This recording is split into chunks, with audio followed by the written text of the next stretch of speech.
Dan sekarang pembunuhan perempuan-perempuan dengan dalilnya. Aku akan tunjukin sama kalian kejahatan yang juga dilakukan selama 400 tahun atau 200 tahunan di Eropa secara masif dilakukan oleh pihak gereja yang disebut dengan pembunuhan perburuan penyihir. Ini eksekusi para perempuan yang dituduh penyihir ratusan tahun lalu masih terasa dampaknya hingga kini. Dan kalian tahu nggak, dalilnya ada di dalam Bible. Ini dia. Dalilnya adalah Keluaran pasal 22 nomor 18. Seorang ahli sihir perempuan janganlah engkau biarkan hidup. Dalilnya eksplisit disuruh membunuh perempuan yang diduga penyihir. Pertanyaannya adalah bagaimana cara membedakan penyihir dan bukan penyihir menurut Tuhan mereka? Mereka tidak kasih data. Ya. Oke, itu sudah ada 3 kejahatan ya. Yang pertama adalah yang satu adalah membunuh orang yang berbeda genom. Kedua adalah tidak menghargai nyawa bayi-bayi hasil anak haram. Yang ketiga adalah pembunuhan terhadap perempuan-perempuan yang dituduh penyihir. Yang keempat, kejahatan yang selanjutnya akan aku bongkar adalah, kalian tahu apa? Perbudakan yang memfasilitasi gereja.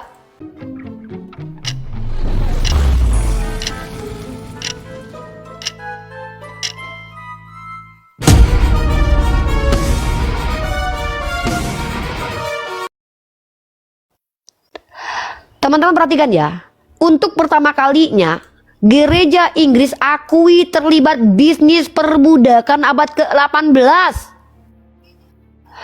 Ini datanya juga teman-teman ya, perhatikan baik-baik ya, bahwa ternyata di sini dikatakan ya, di sini ya, gereja ini mengakui bahwa mereka ya mengakui sebuah kelompok pengawas independen pada hari di tahun 2023 mengadakan 2003 ya 2024 apa berapa itu, Church of England harus menggandakan dana untuk memperbaiki hubungan sejarahnya terkait perbudakan.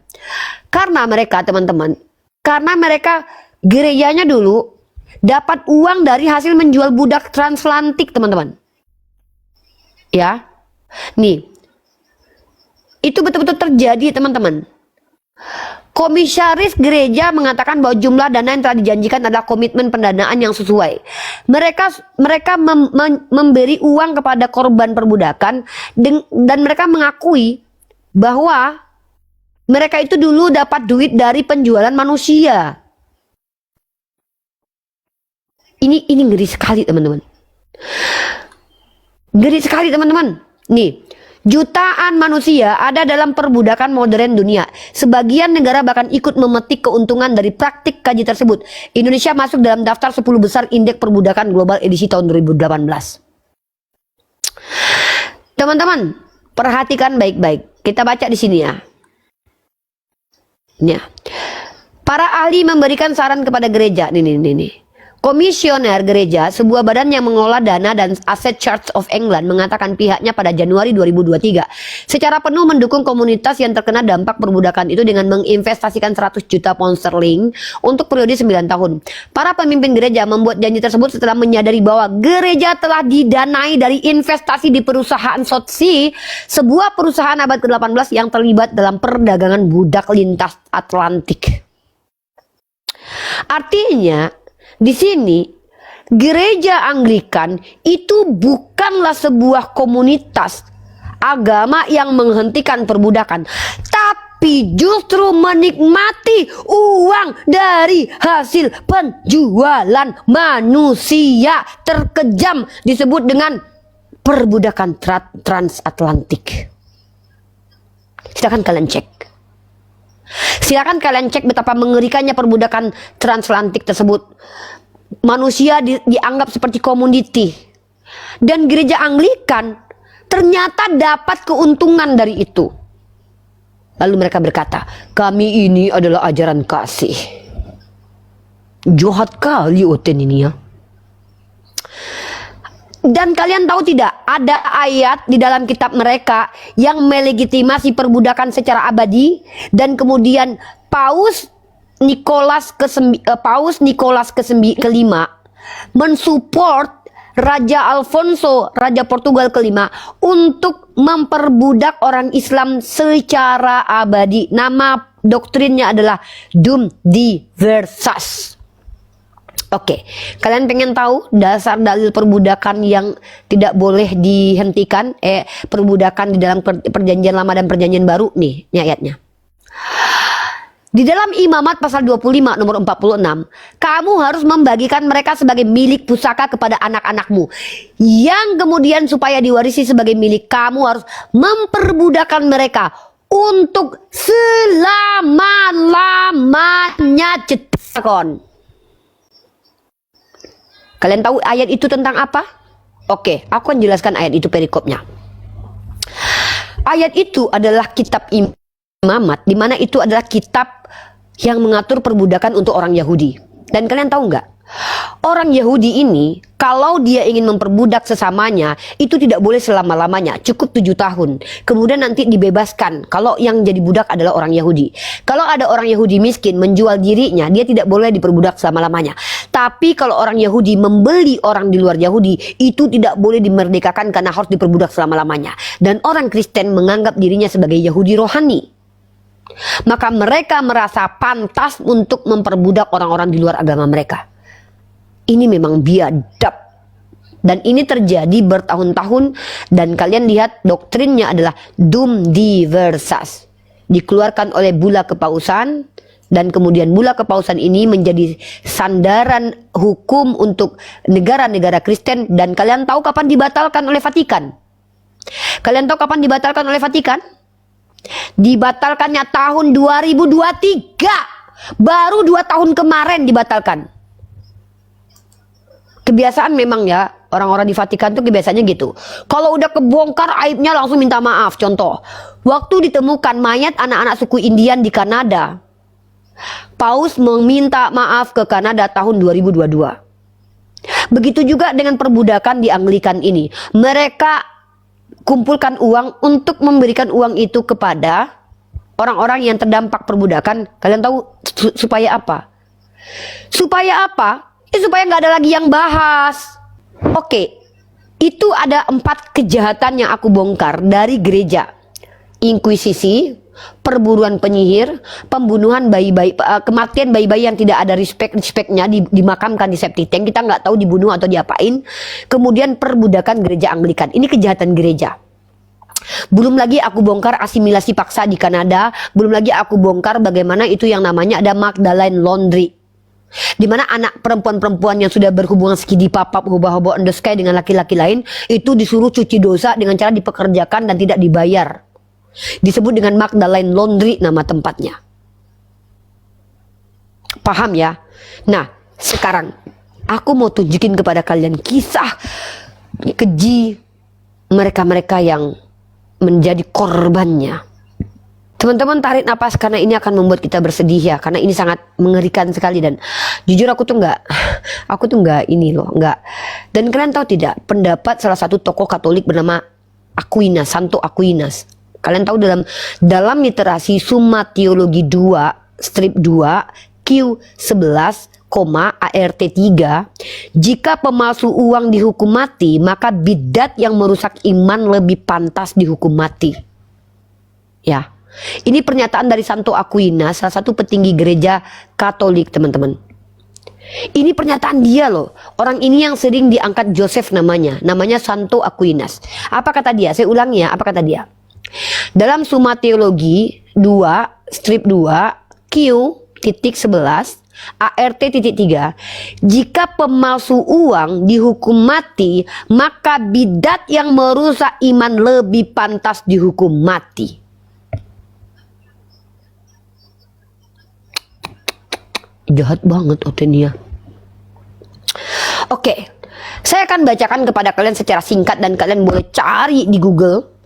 Salah satu korban kejahatan inkuisisi ini bernama Giordano Bruno. Ini kejahatan dilakukan dari tahun 1546 pada saat itu sampai 1600. Dia disahkan oleh Paus Clement ke-8 ya, yang ada gini itu 3 atau aku nggak tahu itu ke-8 ya. Tahu kalian apa yang dilakukan kepada dia? Dia dibakar hidup-hidup di Campo di Fiori, Roma. Lidahnya dipasung agar tidak bisa bicara.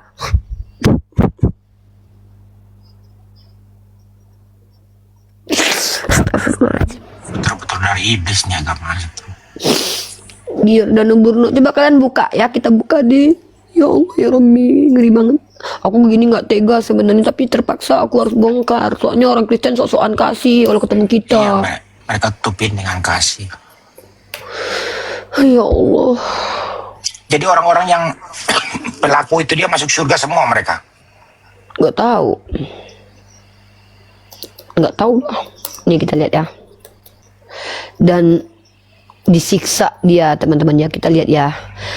Aku tidak sarankan kalian yang gampang sedih untuk melihat ini ya, karena ini akan membuat kalian tuh nggak tidur nyenyak ya. Ini dia ya. Dan dia seorang filosofi teman-teman. Kenapa yang pintar-pintar dibunuh, yang bodoh-bodoh dibiarkan hidup sih di Kristen, aneh. Giordano Bruno, ini dia orangnya ya. Kita akan membahas detail teman-teman ya. Jadi kita akan tunjukkan korban-korbannya. Jadi kita, maaf teman-teman, ini akan membuat kalian terganggu, tapi kita harus membuka ini tiap hari. Giordano Bruno, dia lahir di Italia, meninggal tanggal 17 Februari tahun 1600 di Roma. Seorang filsuf, astronom, matematikawan. Ya Allah, pinter banget orang ini.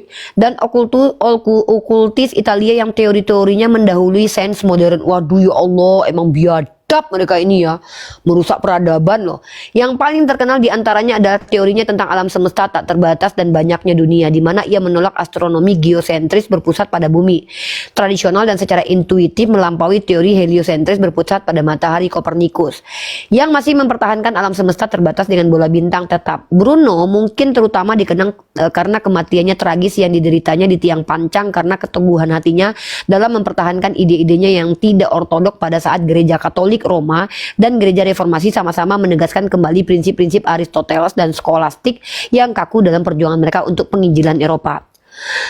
Bruno adalah putra seorang prajurit profesional yang diberi nama Filippo saat pembaptisannya dan kemudian dipanggil Nolano. Kita lihat dia pembunuhannya ya. Nih kita lihat pembunuhannya aja deh. Ya Allah. Pada tahun 1578 ia pergi ke Geneva, di mana ia mencari nafkah dengan mengoreksi naskah. Ia secara resmi memeluk Calvinisme. Namun setelah menerbitkan selebaran yang menentang seorang profesor Calvinis, ia menemukan bahwa gereja reformasi tidak kurang intoleran daripada gereja Katolik. Ia ditangkap, dikucilkan, direhabilitasi setelah menarik kembali pernyataannya dan akhirnya diizinkan meninggalkan kota. Ia pindah ke Prancis, pertama di Toulouse, di mana ia gagal berusaha untuk diampuni oleh gereja Katolik, tetapi tetap diangkat menjadi dosen filsafat dan kemudian pada tahun 1581 ke Paris ya. Di Paris, Bruno akhirnya menemukan tempat yang cocok untuk bekerja dan mengajar, terlepas dari perselisihan antara umat Katolik dan Huguenot, Protestan Prancis. Istana Henry III saat didominasi oleh faksi toleran di Politikus, simpatisan Raja Protestan Navarre, yang menjadi pewaris tahta Prancis tahun 1584. Sikap keagamaan Bruno sesuai dengan kelompok ini dan ia menerima perlindungan dari Raja Prancis, menunjukkan salah satu lectures Royax sementara. Tahun 1582, Bruno menerbitkan 3 karya mnemometnik di mana ia mengeksplorasi cara-cara baru untuk memperoleh pengetahuan mendalam tentang realitas. Mana ya? Kita lihat nih. Kita lihat perjalanan Bruno ya. Teman-teman ya. Sedih banget ya Allah. Ini masih diterjemahkan nih bentar. Mana ya? Dia dibakar nih, dibakar hidup-hidup teman-teman, dan dia ditutup mulutnya, dipasung mulutnya supaya dia tidak ini. Nah, pada bulan Agustus 1591 atas undangan bangsawan Venesia Giovanni Mocenigo, Bruno membuat langkah fatal dengan kembali ke Italia. Pada saat itu langkah tersebut tampaknya tidak terlalu berisiko. Venesia adalah negara Italia yang paling liberal. Ketegangan Eropa telah sementara. Ini nggak enak, nggak usah dibaca nih. Nih, ya. Teman-teman kita bahas, aku lagi bahas detail ya teman-teman. Kita bahas detail aja. Nih. Nih. Mana nih? Nih ya. Bruno akhirnya menyatakan bahwa ia tidak memiliki apapun untuk ditarik dan bahwa ia bahkan tidak tahu apa yang diharapkan darinya. Pada saat itu Paus Clement ke-8 memerintahkan agar ia dijatuhi hukuman sebagai seorang bidat yang tidak bertobat dan keras kepala. Pada tanggal 8 Februari 1600 ketika hukuman mati secara resmi dibacakan kepadanya, ia berbicara kepada para hakimnya mengatakan, "Mungkin ketakutan Anda dalam menjatuhkan hukuman kepada saya lebih besar daripada ketakutan saya dalam menerimanya." Tidak lama kemudian ia dibawa ke Campo de' Fiori, lidahnya dibungkam dan dibakar hidup-hidup. Memang biadab kalian semua, mati kalian di neraka semua. Ada lagi. Pembantaian Qatar Albigensian, Crusade perang salib tahun 1209 sampai 1229, 20 tahun. Ribuan umat Kristen Qatar, warga sipil termasuk anak-anak, Arnaud Almalik, legatus Paus. Apa kata legasi? Apa perkataan Paus ini, teman-teman? Kalian tahu nggak apa perkataan Paus ini? Bunuh saja semuanya, Tuhan akan mengenali pemiliknya. Ih.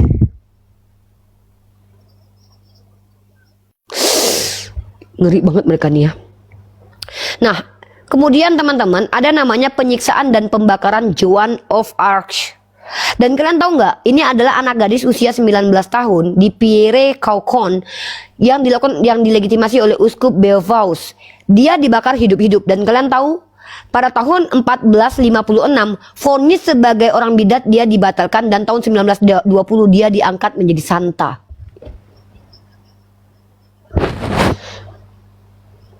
Dibunuh hidup-hidup, habis itu dijadikan santa. Apa maksud kalian ini?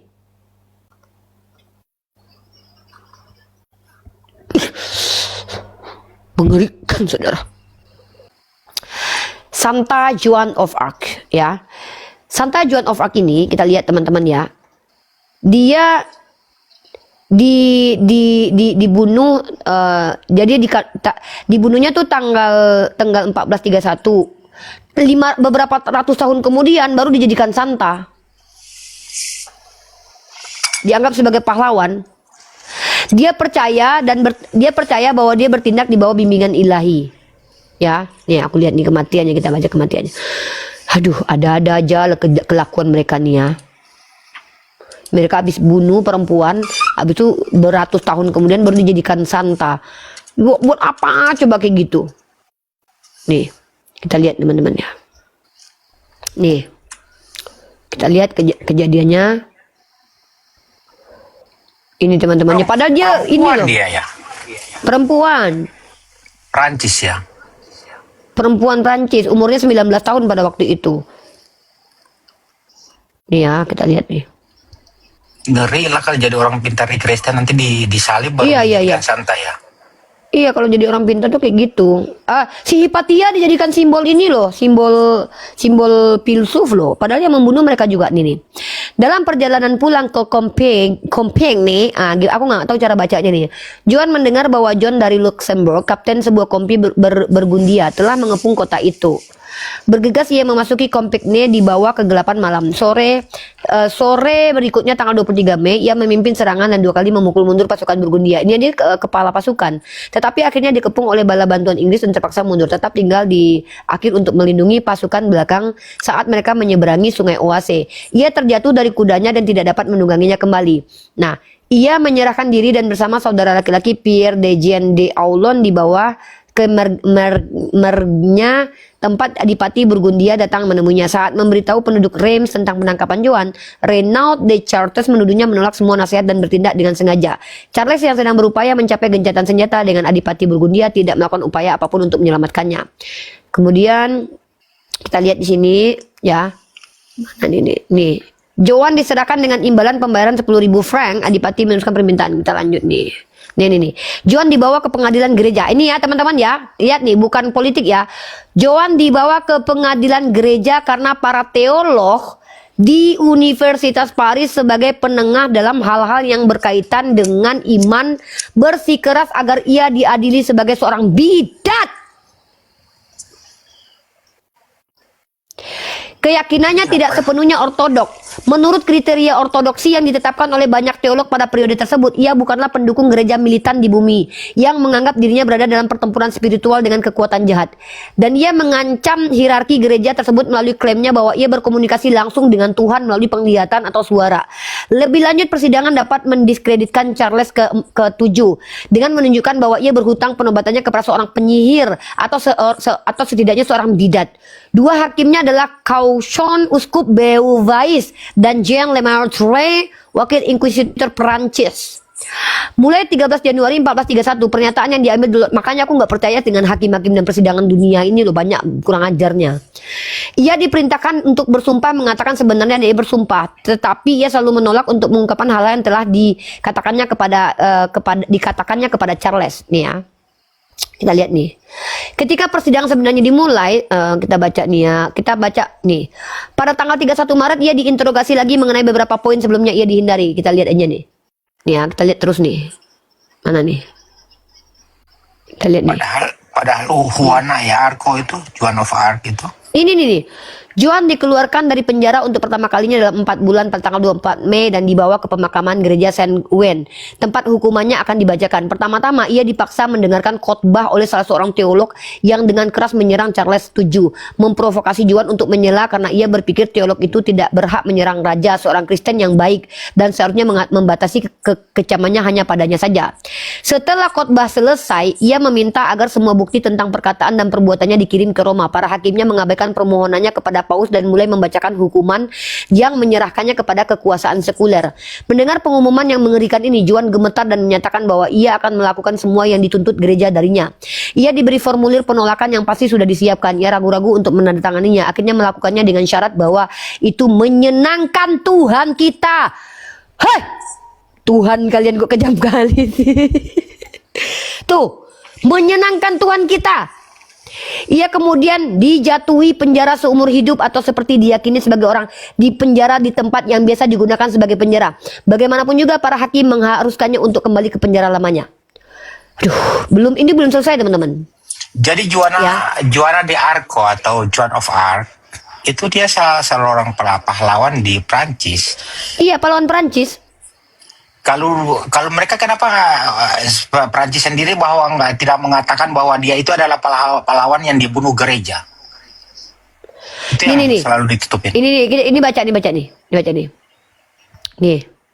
Seorang biarawan Dominikan menghibur Joan yang memintanya untuk mengangkat salib tinggi-tinggi agar ia dapat melihatnya dan meneriakkan jaminan keselamatan dengan sangat keras sehingga ia dapat mendengarnya di atas deru api. Dibakar, jahat mereka nih. Ia kemudian dibawa ke place ini dia dibakar guys. Dibakar. Ia kemudian dibawa ke Place du Fix Marché. Di sana ia mendengarkan satu khotbah lagi dan hukuman yang menyerahkannya ke tangan sekuler, yaitu kepada Inggris dan kolaborator Prancis. Mereka dibacakan di hadapan para hakimnya dan kerumunan besar. Algojo menangkapnya, membawanya ke tiang pancang dan menyalakan api unggun. Seorang biarawan Dominikan menghibur Joan dan memintanya untuk mengangkat salib tinggi-tinggi agar ia dapat melihatnya dan meneriakkan jaminan keselamatan dengan sangat keras sehingga ia dapat mendengarnya di atas deru api. Sampai akhir hayatnya ia tetap yakin bahwa suara-suara yang dengarnya dikirim oleh Tuhan dan tidak menipunya. Menurut catatan rehabilitas tahun 1456, sedikit saksi kematiannya yang tampaknya meragukan keselamatannya dan mereka sepakat bahwa ia meninggal sebagai seorang Kristen yang setia. Beberapa hari kemudian Raja Inggris dan Universitas Paris secara resmi mempublishnya berita tentang eksekusi Joan. Hampir 20 tahun kemudian saat memasuki Rouen pada tahun 1450, Charles VII memerintahkan penyelidikan atas persidangan tersebut. 2 tahun kemudian Kardinal Legatus Guillaume Dius de Ville melakukan penyelidikan yang jauh lebih menyeluruh. Akhirnya atas perintah Paus pada masa pemerintahan Calixtus III, setelah menerima petisi dari keluarga de Arc, proses hukum dimulai pada tahun mencabut dan membatalkan hukuman. Bangsat, orangnya udah mati ya. Gila mereka ya. Joan kemudian dikanonisasi sebagai santa. Buat apa? Orangnya udah mati kok. Buat apa? Orangnya udah mati. Astagfirullahaladzim, ya Allah. Jadi ada seorang manusia bernama Felix Mans. Dia dibun-bun ya oleh gereja Protestan. Ulrich Zwingli. Jadi kalian tahu nggak si Zwingli ini salah satu tokoh pendiri gereja Protestan. Ada 3 tokoh yang paling terkenal. Pertama adalah John Calvin, kedua Zwingli, yang ketiga adalah Martin Luther. Ya, Ulrich Zwingli mengambil langkah berani dengan meninggalkan gereja Katolik Roma. Felix Mans melangkah lebih jauh dan ia membayarnya dengan nyawanya. Keduanya adalah warga Zurich, Swiss pada awal abad ke-16. Bersama dengan Dewan Kota dan seluruh Zurich, mereka meninggalkan gereja Katolik Roma. Mereka keluar dari gereja Katolik. Nah, kemudian si Zwingli sama Felix ini bertengkar dengan ini teman-teman ya. Zwingli dan Man berselisih mengenai masalah pembaptisan bayi. Felix merasa itu adalah kompromi dengan kaum Baptis. Dewan kota memihak Ulrich Zwingli. Jadi pemerintah itu berpihak kepada pendapat si Zwingli ini. Felix Manz dan teman-temannya diantaranya Konrad Grebel dan Georg Bellerock diperintahkan untuk menarik kembali pernyataan mereka dan membaptis bayi-bayi mereka. Manz dan teman-temannya tidak hanya menolak, tetapi mereka segera mengadakan pertemuan dan melakukan pembaptisan orang dewasa. Sebuah kejahatan yang oleh Dewan Kota Zurich diancam dengan hukuman tenggelam pada waktu 2 bulan. Felix Manz terbukti menjadi korban pertama dari kemarahan Dewan Kota dan Ulrich Zwingli. Kalian tahu Zwingli ini adalah pendiri gereja Protestan.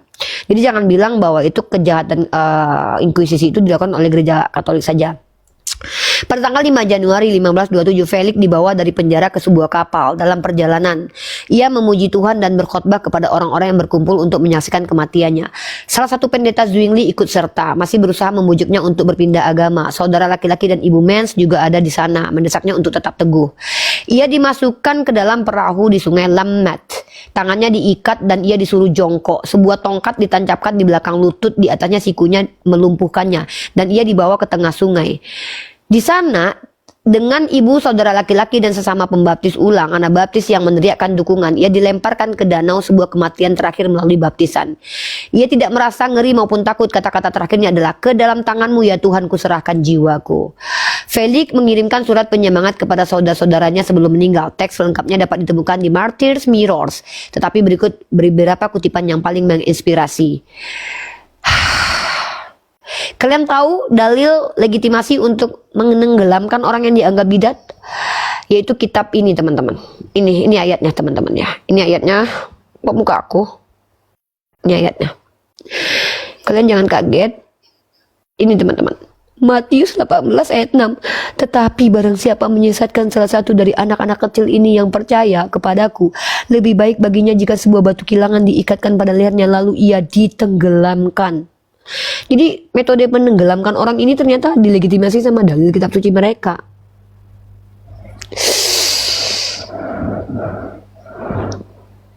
Jahat banget mereka itu ya. Kebayang gak kalau kalian hidup di zaman itu? Kebayang gak kalau kalian waktu itu gak mau jadi Kristen, maunya jadi Islam? Apa kalian gak dibunuhin? Dan itu terjadi pada waktu inkuisisi Spanyol teman-teman. Aku tuh sebenarnya tuh terguncang tau mental aku baca-baca kayak gini. Kalian tau nggak? Aku tuh kayak nonton film horor tau. Kalian pernah nggak nonton film psikopat? Jangan ya, jangan nonton film psikopat. Bahaya loh buat mental kalian. Itu juga yang aku alami ketika aku baca literasi ini.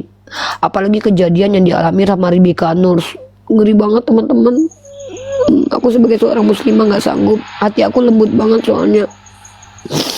Gak tega aku, ya Allah. Aku kebayang gimana orang itu disiksa beramai-ramai sama orang. Kebayang kalau orang Kristen jadi mayoritas di Indonesia, terus tiba-tiba mereka benci aku, mereka bilang aku penyihir, mak lampir, terus aku disuruh dibakar hidup-hidup di tiang pancang di Sumatera Utara dekat patungnya si Nomensen teman-teman. Ngeri banget ya Allah.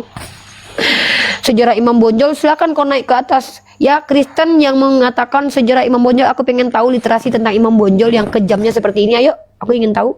Aku tunggu nih. Aku tunggu orang Kristen yang mampu membawakan kepadaku sejarah kekejaman orang Islam. Bawa datanya. Pertama seperti aku ya, datanya bawa. Kemudian bawa dalil pendukung kejahatannya. Dan lihat tokohnya siapa.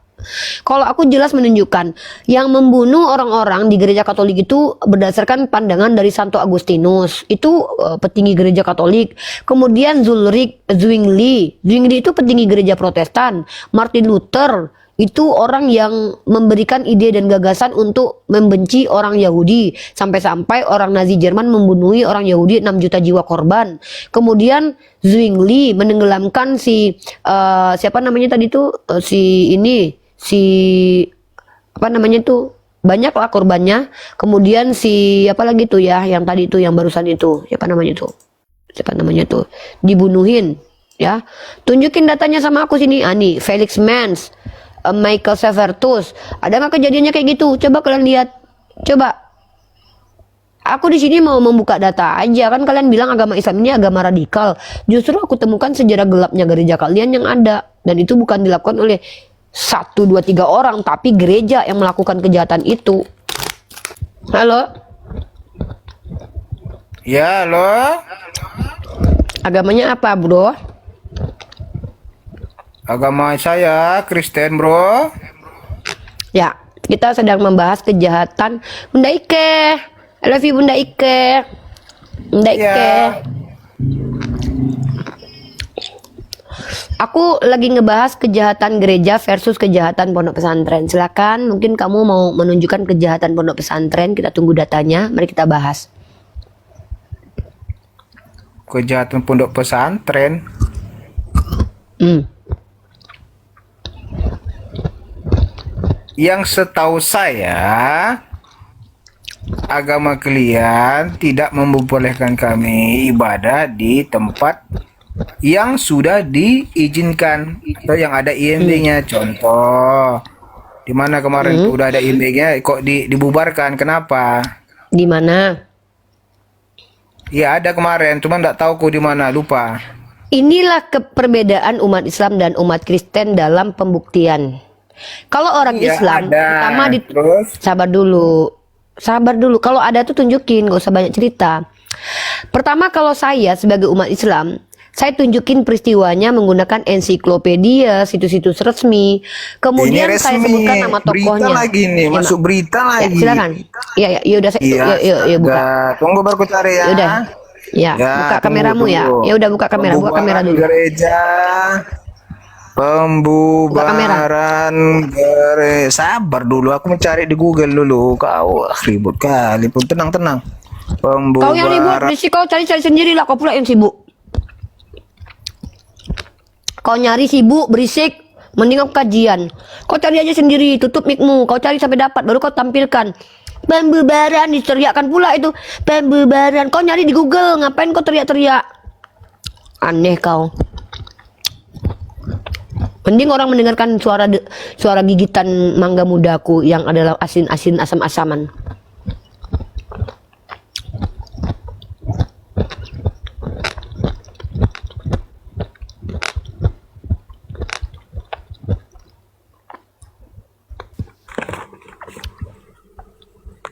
Assalamualaikum warahmatullahi wabarakatuh.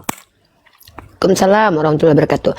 Hari ini teman-teman kita sedang melakukan pembuktian kejahatan gereja versus kejahatan pondok pesantren. Kita mau tahu secara jumlah mana yang paling banyak, secara waktunya mana yang paling lama, terus apakah pondok pesantren ini pelakunya adalah orang yang mengikuti dalil dan seorang tokoh yang terkenal yang berpengaruh.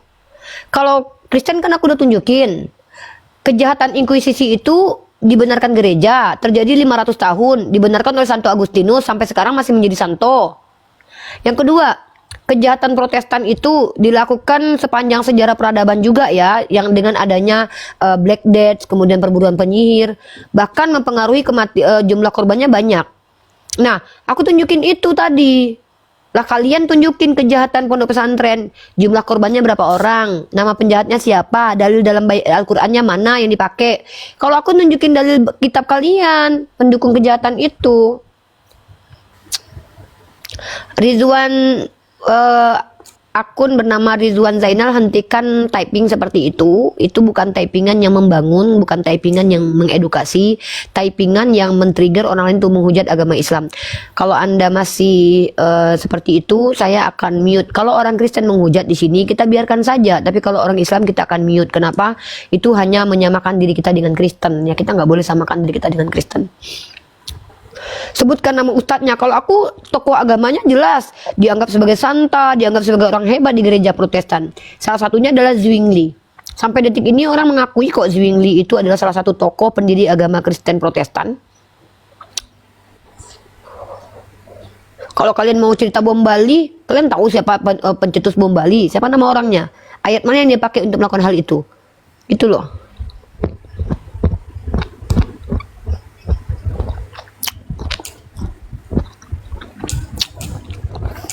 Halo Pak Salsa.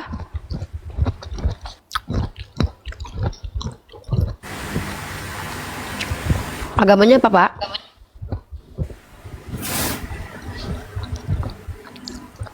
Halo Pak. Agamanya apa Pak? Oke, turun dulu ya Pak. Mana ini kau Sam? Cek, dengar. Hmm. Dengar. Buka kameramu. Buka kameramu. Apa yang kau tampilkan itu yang kita minta data? Kau berisik kau. Emang PA kali lah orang-orang Kristennya naik ke kamar kita ini. Apa itu? Apa itu? Di Depok. Ya apa itu? Yang kau tampilkan itu apa? Berisik! Apa yang kau tampilkan itu? Siapa laki-laki yang nonton tuh? Kayak boti mukanya ku tengok. Kau pikir percaya kami sama muka-muka boti kayak gitu? Yang ku minta itu data. Data dari situs terpercaya. Apa yang kau tengokkan itu? 79.000. Jangankan 79.000, orang Kristen aja di dunia ini banyak. Bukan berarti Kristen itu benar. Kebenaran itu bukan banyak yang nonton. PA, inilah orang Kristen nih kalau diskusi sama kita nih. Kita minta data ke YouTube yang kau kasih. Block on kau. Turun kau. Goblok minta ampun maksimal. Turun kau. Kupikir memang nggak berubah-berubah kalian deh. Botol nih kalian ini. Diminta data video yang kau tengokkan. Ini Sam nih, oke Sam, aku kasih naik kau Sam ya, tapi kau awas kau bising Sam. Sam aku kasih naik kau Sam, jangan kau tantrum sini Sam. Aku lempar kau ke laut Sam. Tenang, diskusinya tenang. Dia tanya tadi di mana? Itu kan udah jelas itu ada di Depok. Udah ada IMBG kok diusir. Kok dibubarkan orang ibadah? Kan gitu pertanyaannya. Bang Wan, tegaskan dia kita minta data bukan minta video Bang Wan. Aku diam dulu Bang Wan ya. Aku nggak mau debat Sam, Sam bawa data Sam. Sam bawa data Sam. Oke, lanjut. Oke, udah ada beritanya, udah viral itu. Sam bawa data Sam ya. Sam bawa data Sam. Data apa? Data Orang saya itu ini berita. tadi itu. Iya bawa Itu ke sini. berita, Wan. Itu berita. Berita itu data apa mau kau minta? Coba kau buka, coba kau tengok ke langit. Kau buka mulutmu. Sorry ini, minta maaf nih. Minta maaf nih. Oke, Sam, aku terima Sam. Sam, buka data Sam. Udah gini aja. Kalian membahas, mau jas itu apa untuk apa? Tujuannya apa? Apa itu? Untuk mengedukasi, mendidik orang-orang Membahas supaya tahu kenyataan. Kejahatan gereja, kejahatan apa? Itu untuk apa? Untuk memberikan informasi edukatif. Informasi apa? Emang berita kurang ngasih informasi. Ya, aku ingin menyampaikan kembali. Agama kalian ada abad di keberapa? Sudah ada sejak sebelum Adam ada. Astaga, Allah Tuhan. Nggak usah dusta lah, aku ya aja abad keberapa jujur. Itu aja kok bohong. Islam itu sudah ada bahkan sebelum Adam diciptakan. Astaga, jadi maksudmu Islam itu sudah ada sebelum dunia diciptakan gitu? Iya betul. Astaga. Oke lah, mana datanya? Oke. Datamu mana? Datanya ya tahu? definisi Islam lah. Mana datanya? Oke, datanya oke. Nih ya. Oke ya, tunjukkan datanya ya. Sebelum dunia ada, Islam sudah ada, kau bilang. Oke, mana datanya? Memang lucu lah kalau tengok. Ya. Kalau kita tengok teman-teman ya. Diam dulu kau. Cari-cari kesalahan agama. Sehat gitu loh. Inilah orang Kristen nih. Orang Kristen ini teman-teman kognitifnya terlalu rendah. Jadi mereka tidak ini. Diam dulu lah kau. Diam dulu kau. Diam dulu. Nanti ke Swiss dia itu. Teman-teman perhatikan ya. Jadi Islam itu adalah sebuah din, aturan syariat yang datang dari Allah. Ternyata teman-teman, salah satu syariat yang diturunkan oleh Allah kepada Nabi Musa adalah kitab Taurat.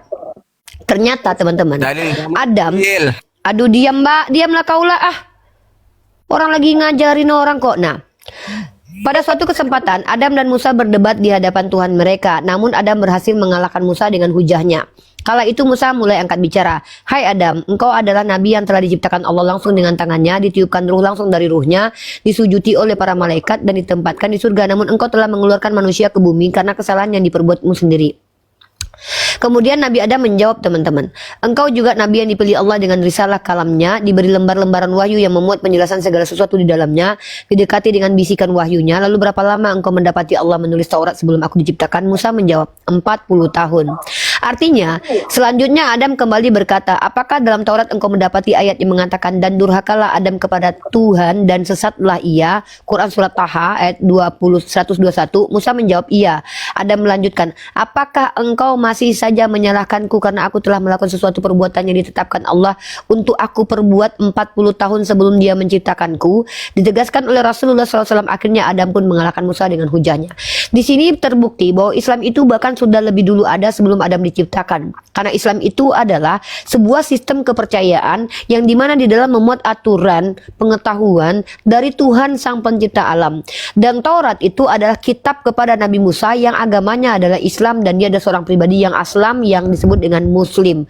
Maka secara esensi Adam itu sebelum ada, Islam sudah ada lebih dulu. Begitu loh. Nah, ini berat buat orang Kristen karena orang Kristen tidak mengerti makna esensi dan makna historis. Karena orang Kristen ini agamanya bersandar kepada historis. Kalau kita lihat secara historis, agama Islam itu dibawa oleh Nabi Muhammad di abad ke-6 dan ke-7. Masalahnya kita Islam tidak bersandar kepada historis. Kristen PA ini menganggap bahwa agama Islam agama terbelakang. Padahal agama Protestan itu baru muncul di abad ke-16. Aduh, Sam, kau dibawa aja lah ya. Kalau kau nggak ada otak kayak gini, dibawa aja. Kristen Protestan yang nggak tahu malu ini agamanya baru muncul di abad ke-16. Bahkan yang lebih menjijikkan adalah orang-orang Kristen yang menghina agama Islam. Itu Tuhannya aja baru lahir di abad pertama. Lu pikir dunia ini baru berlangsung di abad pertama? Enggak, bro. Sebelum abad pertama udah ribuan tahun dunia ini tercipta. Dan Tuhan lu baru lahir di abad pertama. Jadi kalian yang nggak tahu diri ini menghina agama Islam, nggak mengerti makna esensial dan makna historis, menganggap kalian lebih dulu ada. Kalau kau mengaku agamamu lebih dulu, kutanya agama mana yang lebih betul Kristennya, Kristen Katolik, Ortodok, atau Protestan? Coba kau jawab. Coba kalian jawab Kristen. Kristen Protestan nggak tahu malu ini mengaku agama mana yang lebih dulu? Coba agama mana yang lebih dulu? Katolik, Protestan, atau Ortodok? Katolik. Makanya aku tanya agama kalian tunjukkan data, tunjukkan data kata Katolik dalam Bible. Tunjukkan data dalam kitab kau kata Katolik dalam Bible. Kalau dalam Al-Quran tuh ada. Tunjukkan sama aku. Tunjukkan sama aku. Tunjukkan kata Katolik dalam Bible. Nenek ini, aduh. Tunjukkan kata Katolik dalam Bible. Ludahi Bang Wan, ludahi aja. Aku nggak butuh orang-orang goblok maksimal seperti ini. Aku bukan orang bodoh yang mau menghadapi orang-orang bodoh untuk berdebat. Kalian Katolik, coba kalian tunjukkan sama aku kata Katolik dalam Bible kalian. Tunjukkan sama aku bahwa murid-murid Yesus itu mendirikan gereja Katolik. Jangan kalian bodohi kami. Kalau kalian bodohi kawan-kawan kalian di gereja, nggak apa-apa. Kami bukan orang bodoh yang bisa kalian bodoh-bodohi. Tuhan kalian saja baru lahir di abad pertama. Dan bahkan kitab kalian itu terkumpulnya itu di abad ke berapa ya? Di abad ke-10 lengkapnya loh. Di abad pertama kitab kalian tuh masih lembaran-lembaran sedikit loh. Jadi apa hebatnya agama kalian ketika kalian katakan bahwa agama Islam itu baru muncul secara historis di abad ke-7? Hebatnya agama kalian apa? Tuhan kalian baru lahir di abad berapa? Di abad ke-1.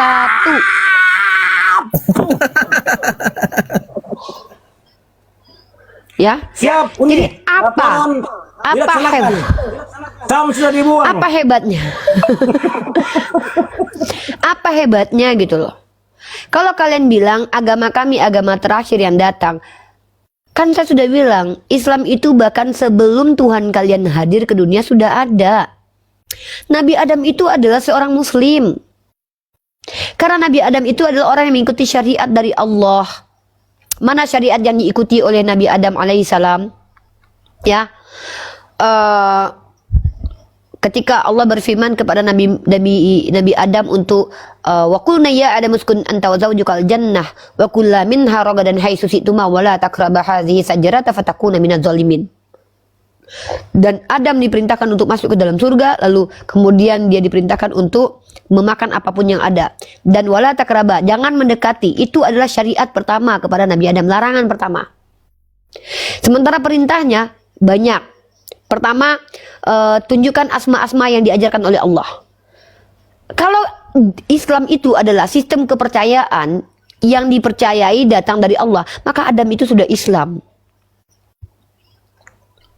Kalau Kristen, Tuhan, jangankan kitab kalian yang di abad ke-10 baru lengkap ya, Tuhan kalian aja baru hadir di abad pertama, coy. Sekelas Tuhan aja baru lahir di abad pertama. Lalu kalian mau mengadu agama kalian dengan kami. Kalau kami, nabi kami yang lahir di abad ke-7. Kalau kalian Tuhannya yang baru lahir. Hah? Gitu. Jadi Kristen-Kristen gak yang naik ke atas, yang gak tahu diri, sok-sokan gitu ya. Padahal Protestan baru muncul di abad ke-16. Saya minta data. Bisa nggak kalian berargumen seperti saya, menunjukkan kejahatan pondok pesantren sama persis seperti kejahatan gereja kalian? Kita lihat dari skalanya adalah jumlah korban, durasi panjang kejahatannya, tokoh yang menjalankan kejahatan itu tokoh berpengaruh atau tidak. Kalau gereja kalian yang melakukan kejahatan itu adalah salah satu tokoh sentral di agama Katolik, Santo Agustinus. Yang kedua adalah petinggi gereja Protestan, namanya Zwingli. Martin Luther juga menjadi salah satu orang yang membawa paham kebencian terhadap Yahudi sampai korban jiwanya 6 juta jiwa. Sekarang pertanyaannya adalah kejahatan dari pondok pesantren yang mana yang merusak peradaban? Korban jiwanya sampai ratusan yang mana? Kalau korban tusbol bokong anak kecil di gereja tuh ribuan, ratusan ribu korbannya. 200 ribu, 3 ribu, 4 ribu, 8 ribu. Maka coba kalian tunjukkan sama saya kejahatan pondok pesantren ini. Itu kalau ibaratkan ya, kalau diibaratkan kejahatan gereja itu sebumi, kejahatan di pondok pesantren itu sekelereng. Kecil dibandingkan kejahatan gereja kalian. Nah, aku minta data, tunjukkan data pembandingnya. Kalau memang agama kalian itu agama kasih, tunjukkan data pembandingnya gitu loh. Ini cuma ngomong ada kejahatan. Apa yang kau tengokkan? Video yang kau tengokkan, video dari Kristen pula, goblok. Ya, silakan, Bang Wan, ada tamu Bang Wan. Halo, Sinta. Ya, halo. Bu Sinta, tolong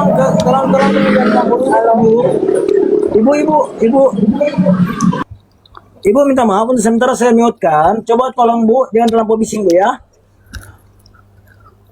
Silakan Bu. Buka mute-nya Bu.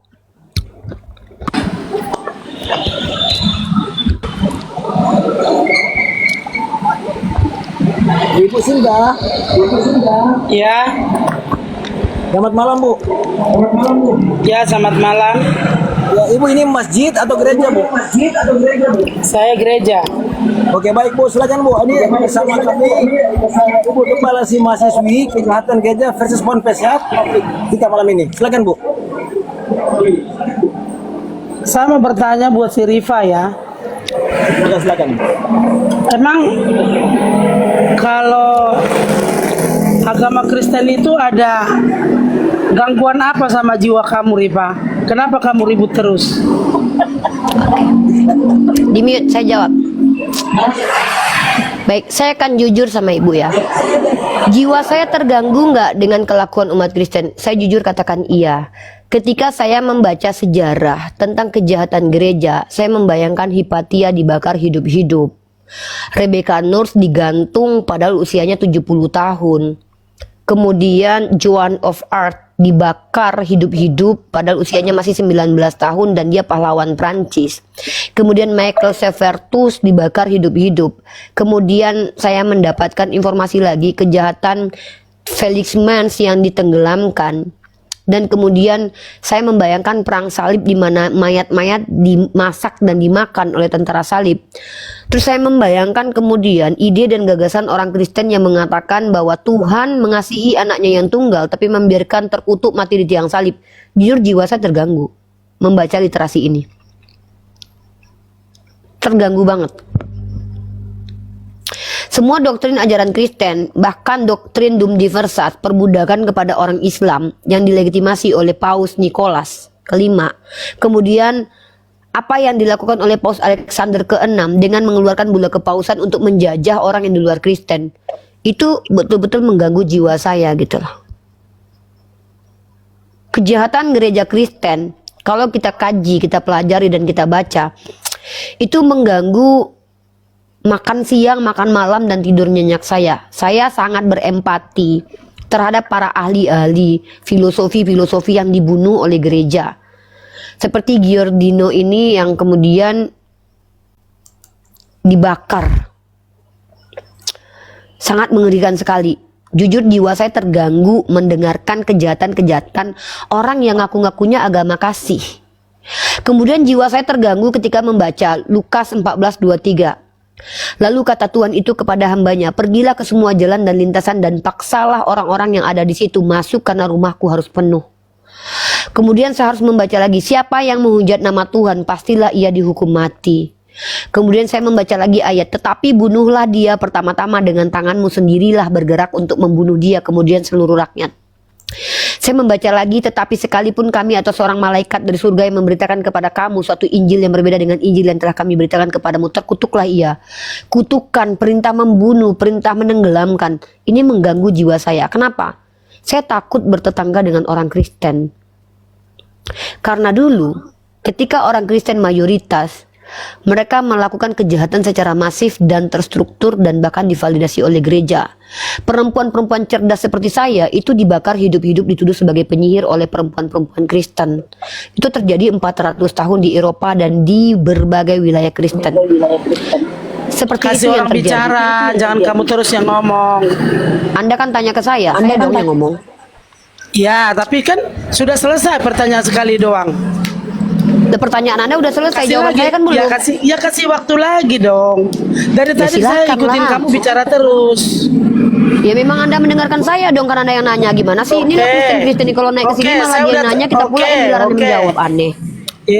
Mulutnya ember, udah kayak nenek grandong. Kok nah ini orang Kristen teman-teman kalau naik Dia nyerang bicara, pribadi dia terus. jawabanmu kan sudah.